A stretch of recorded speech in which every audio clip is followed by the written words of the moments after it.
3D fight animation is one of the hardest things to learn. Trying to make a character punch, kick, and fight like those you've seen in your favorite show or game is a little scary the first time you open Blender. This is going to be a step-by-step tutorial series on how to animate a quick fight scene. My name is Cliff and I've made my own fight animations here on YouTube, and this tutorial series will help you get started. The plan is at the end of this series, you'll be able to pick up the knowledge and tools necessary to create your own fight animation. To start things off, I have created other fight scene tutorials which are really overall breakdowns on tips on how to create a fight scene, but the information I have in those videos I will also be breaking down in this series as well. I'll be using Blender, but the principles taught here can be applied to any program. This is not a beginner Blender series. I will go slow and explain everything that I'm doing, but I wouldn't consider this a how to learn Blender tutorial. I also don't want to go into any advanced features just yet. I really just want to do something simple that anyone can pick up. This scene file is part of my Combat Animator Starter Kit, which is a collection of assets I put together that can help you make your fight animations, which you can get for free in the link in the description. If you don't have this scene file, I'm using Kaylin's Sky Rig and a free boxing ring environment. Feel free to use any character you can find and feel comfortable using, but if you're new, the simpler the character, the better.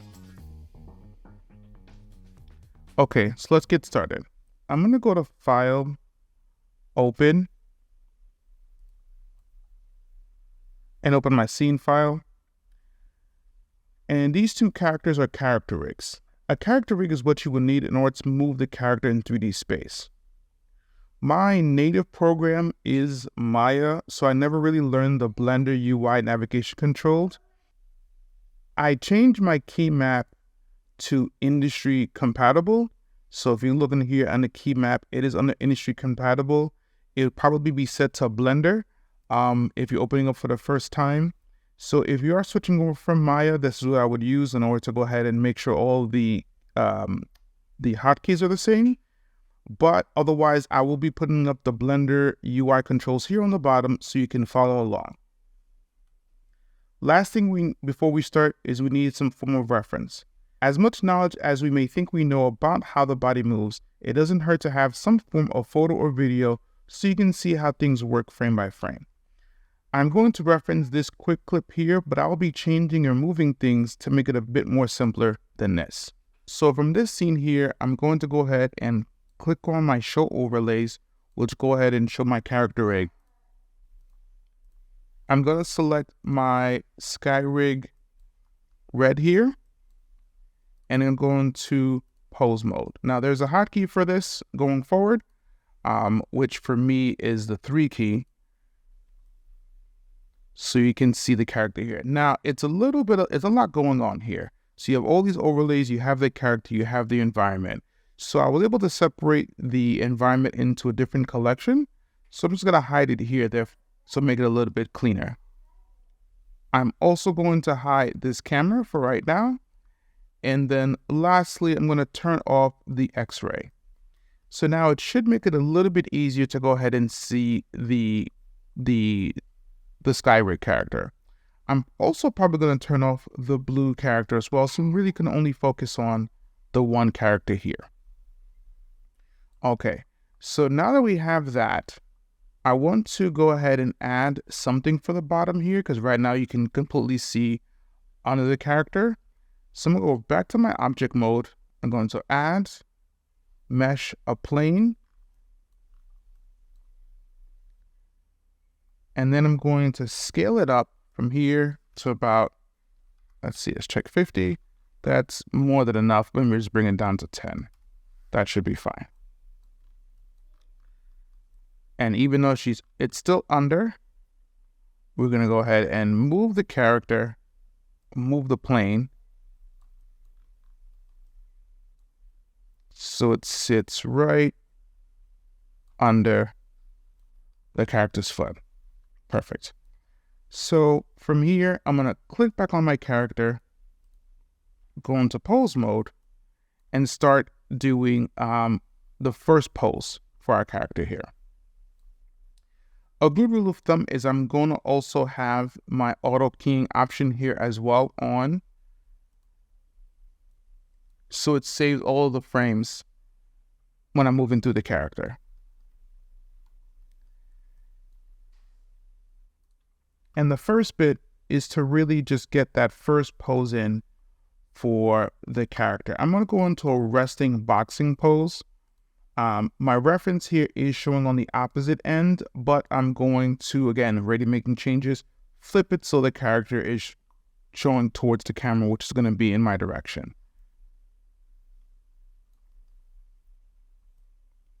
All right, start with the core first. Get the characters to look my way.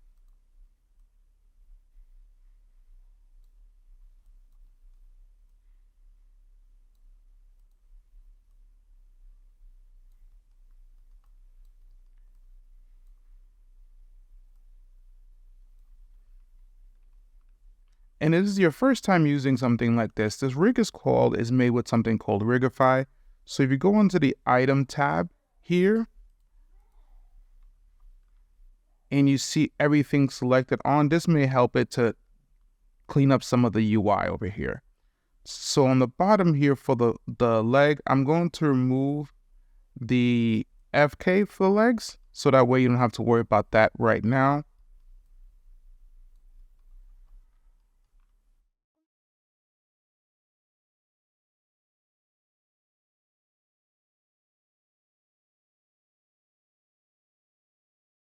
Let's just start posing our character here.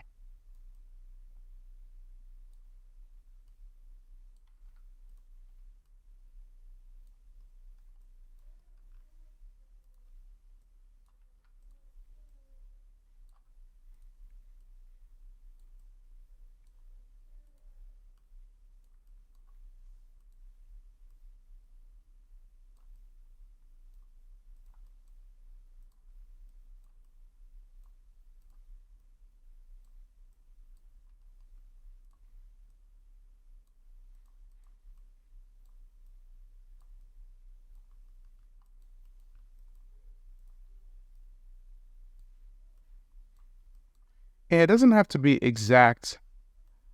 Like I wouldn't want to go ahead and try to make this the most exact type of pose. I want to get it close as possible, but we want to get an overall feel for this fighting stance.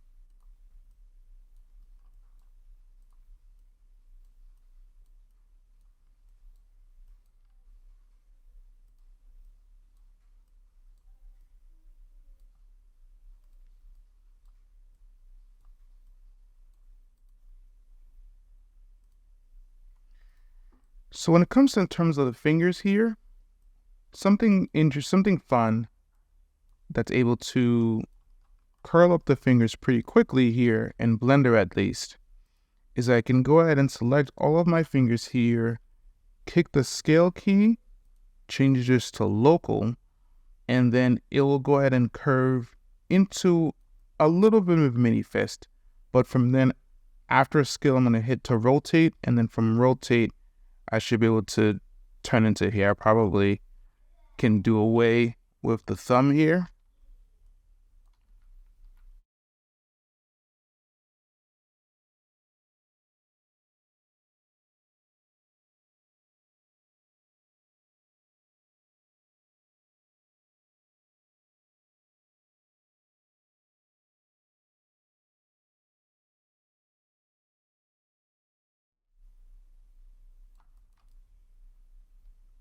And it's a nice quick way to get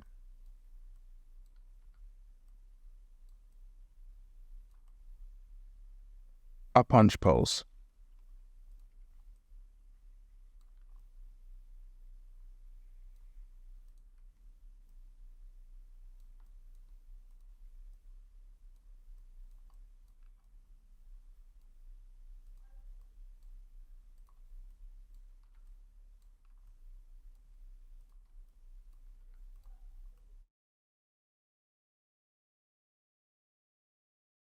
All right, I'm gonna do the same thing on the other side.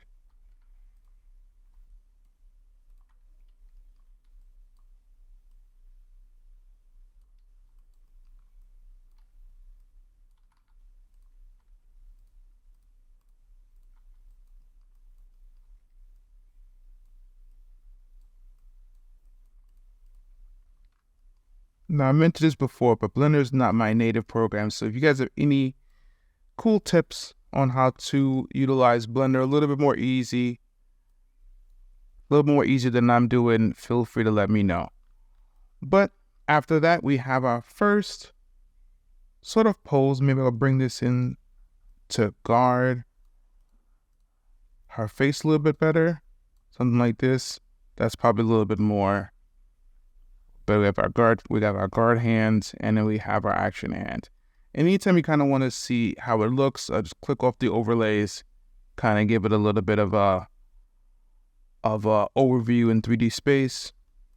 And character's nice and balanced. And it's good enough to go ahead and start this pose. Right? So just in case, when I go have my keyframe auto keyed here, it may not have every key selected. I believe it's set to probably, I'm not sure actually what the default is, but I like to bring it down all the way to a whole character. So therefore, once I move something, and then the whole character actually gets keyed. But if that doesn't work, I'll just go into the hotkey to do the same. And that should bring all the keys into all the poses now. So if I do move anything, we have our home pose here on frame 0. The first move we're going to have is a jab, right? So from here,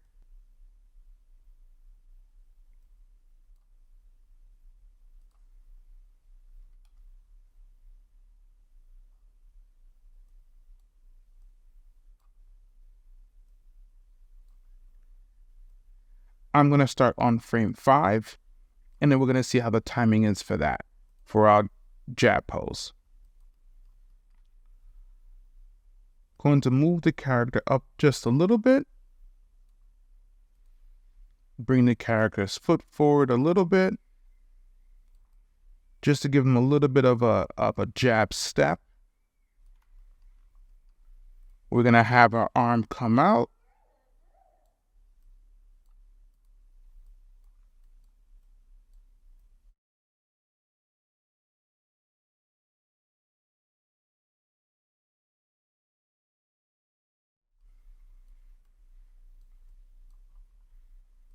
We're going to twist the shoulders.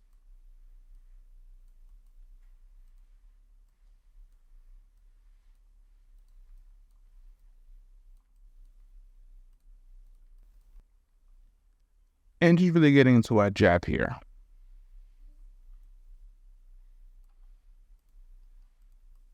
I think this is pretty good.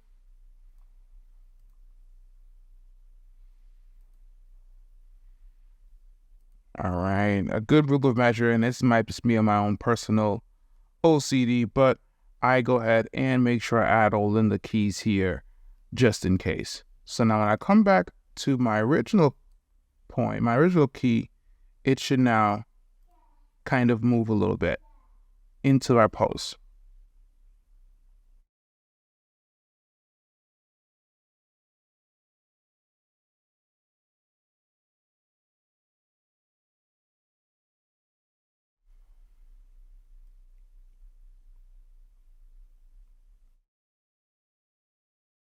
So we have our pose here, and what I want to do is be able to have the character start from this pose here to the punch pose and to bring it right back. And how I can do that is adding in another window here called the dope sheet. The dope sheet is our animation key editor, and it makes it a lot easier to manipulate the keys from duplicating, adding, And anything you really want to do on the timeline as far as making sure the animation looks exactly the way you want to, it's much more easier with the dope sheet. This is just the timeline of the animation itself. I'm able to go ahead and play, reverse, go to each frame. The dope sheet is the animation editor. So from here, I'm going to bring my cursor to the bottom right until I can see these crosshairs. And I'm going to add another window. It just makes a duplicate of whatever is there already on top of here, because I still want to have access to this playback menu. But on here, I'm going to change this, the editor type, to the dope sheet. And let's bring out our character. Just for me, I like to see exactly, once you have multiple characters, you really want to see exactly which character is selected. And I'm going to uncheck this only show selected. So it actually has all of my keys, because when I do have it selected and I open, it's only the torso that's selected, right? It's only the foot and the foot. So if I want to duplicate the pose, I'm not going to be able to do so with the whole pose. It's only going to duplicate what's selected. But if I uncheck this, it shows the whole thing. So from here on frame 0, there's 2 ways to do this. Both are exactly the same from my opinion.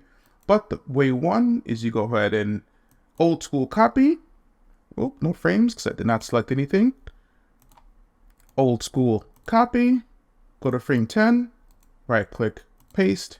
And it goes from punch 1 back to the original pose. The second way to do this, so I'm going to delete it here, is going to here, right click, select the key, it should be the same.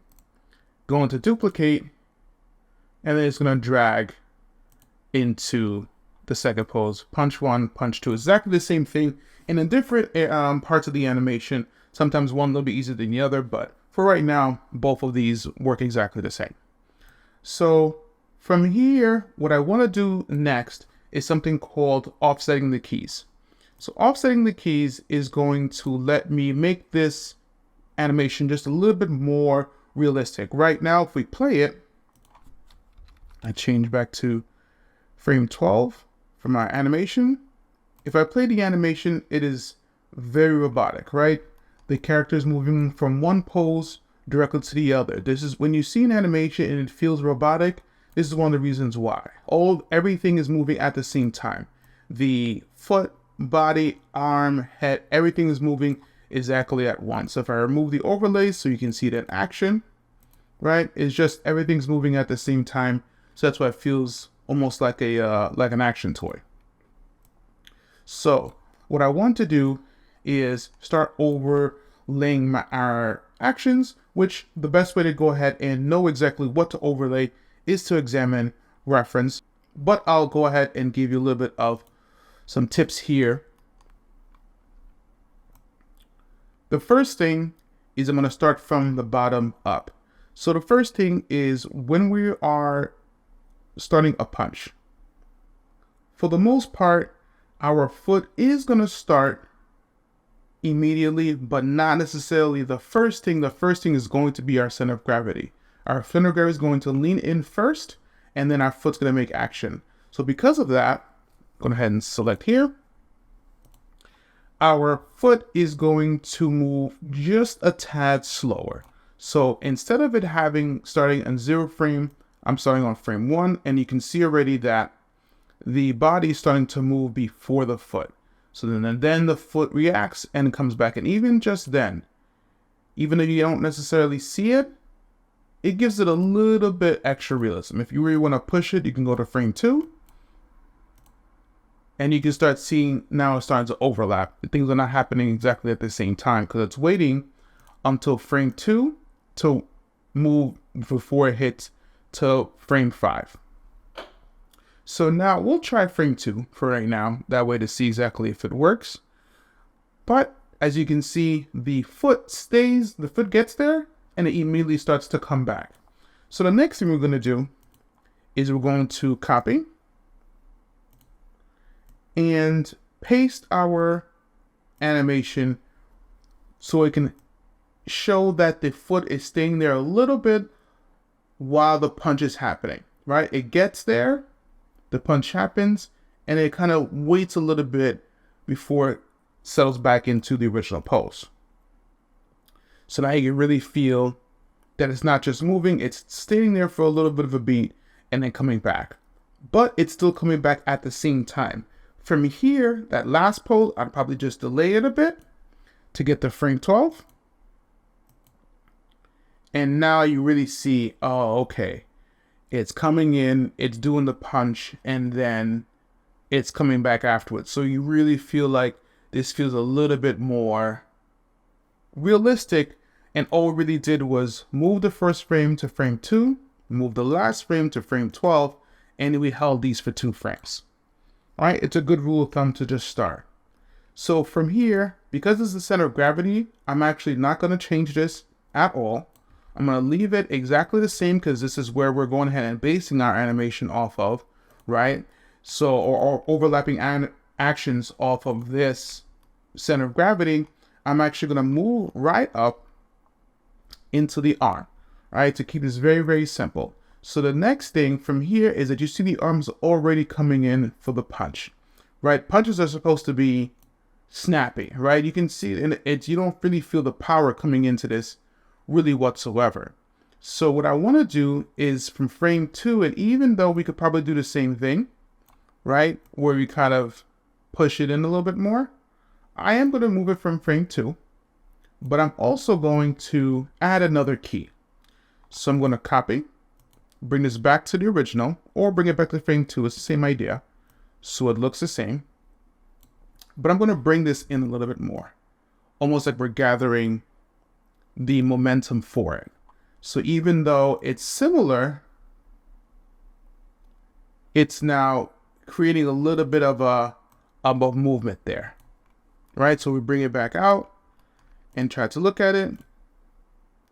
You can feel it. It feels a little bit more snappy. And what this is called is building anticipation. So we're bringing this in a little bit so now you can feel the anticipation of this happening and then it coming back. Right?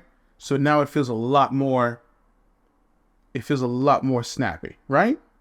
So the same idea is going to happen when we want to go ahead and bring it back. I'll probably bring this out just a touch, not necessarily the same beat as the foot, but what I want to do is make sure that at least for the elbow, we're snapping in as well. So even though she drops it just a bit, I'm going to go ahead and raise it up so it feels a little bit more snappy. So if we're punching here, she's coming back up into that resting pose. So now it's a punch and it's a lot more snappy than before. So the last thing I want to do with that arm is just kind of raise this a bit while it's moving. So on frame, I would say frame 1, let's just go ahead and do a touch up. This punch is happening on frame 5. Let's just move it a touch up so it feels a little bit more snappy.